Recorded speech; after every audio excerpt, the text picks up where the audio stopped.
I once lent a friend $300. He said he just needed a bit of help. I'd known him for a while. We were friends. I trusted him. No big deal, I thought. But after that, he stopped replying. He avoided me, no longer attending the usual gatherings where he knew I would be. We never fought, but we didn't talk again after that. I never got my $300 back. But I didn't just lose the money. I lost a friendship. The other side of it is that it showed me how much or how little friendships can cost. That's when someone told me something I'll never forget. Never lend money unless you're prepared to lose it. Lending isn't just about trust. It's a test that a relationship may not survive. And if losing the money and the person would hurt, then think twice about lending money. Lesson? Give only what you're willing to let go. The cost of a lesson is sometimes the price of peace. Words matter. I remember the hurtful asides that people have directed my way over the years. The jokes, observations, unsolicited advice, sarcasms and asides, the outright attacks during arguments. Some of the harshest things said to me have come from the people I know and love. Friends, family, coworkers. Comments about my weight, my body, my opinions and beliefs. Later on, I realized some of them didn't even know they'd been hurtful. Others probably still don't. But I didn't have to add to that chorus. I always say, be kind to yourself. There are enough people who will be unkind to you. So, here is the lesson. Be kind to yourself. There are enough voices out there trying to tear you down. Don't let yours be one of them. I was in a car accident once. The car was a write-off. Fortunately, the other driver and I were unharmed. I was disheartened by the loss of my car, for sure. My partner panicked when she found out. She was grateful I was fine. Me? For the most part, I remained calm. She asked, "Why aren't you freaking out? Your car's a wreck. You have no transport for work now." I said, "My car is a wreck. Whether I'm happy or upset, so why not just be happy anyway?" I was thankful everyone was okay. The car is replaceable. Lesson. What's happened is what is. Whether you worry or not, the situation is the same. So why not choose to be happy anyway? It is better to focus your energy on recovery and the next steps you need to take to deal with the situation at hand. I once received a fine from a park ranger.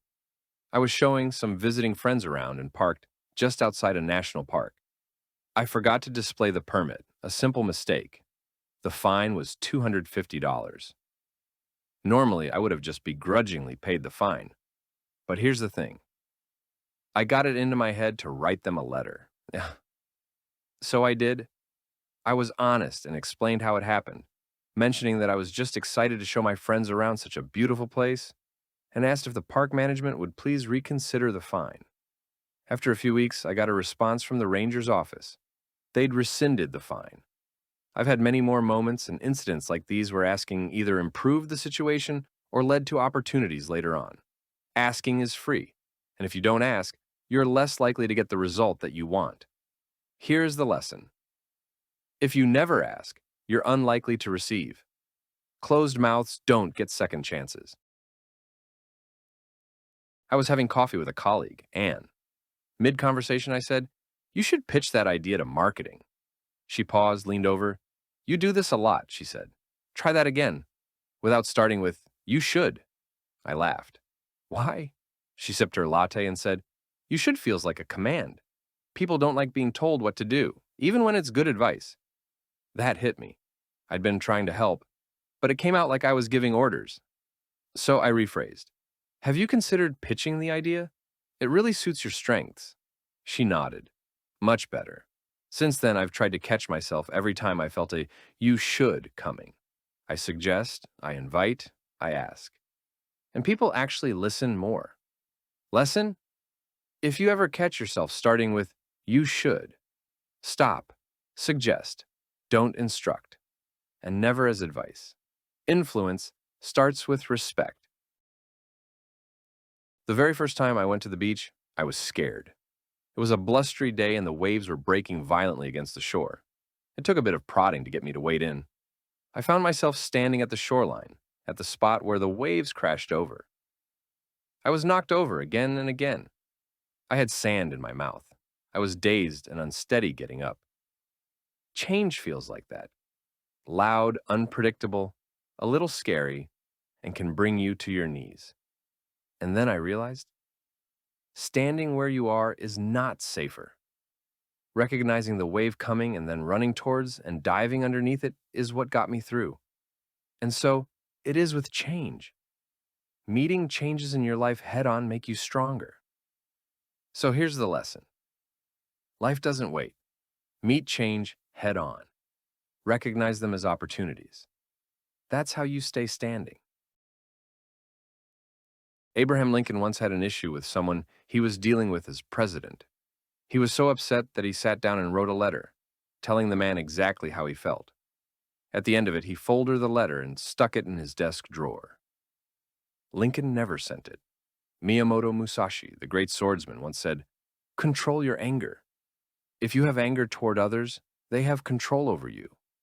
He conditioned himself to remain calm in duels.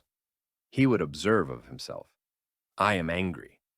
He never lost in the 60 sword duels that he was involved in. This knowledge hit me hard because I used to be an angry person, and I almost always paid for my anger until I learned to see it as something separate, a visitor, not a permanent resident. When you see your anger as something outside yourself, something you can put aside or take off, you stop letting it drive your actions, often at the worst of times. Here is the lesson. You can't lead your life with fire in your eyes. Do not let people and events determine your state of being. You are not your anger.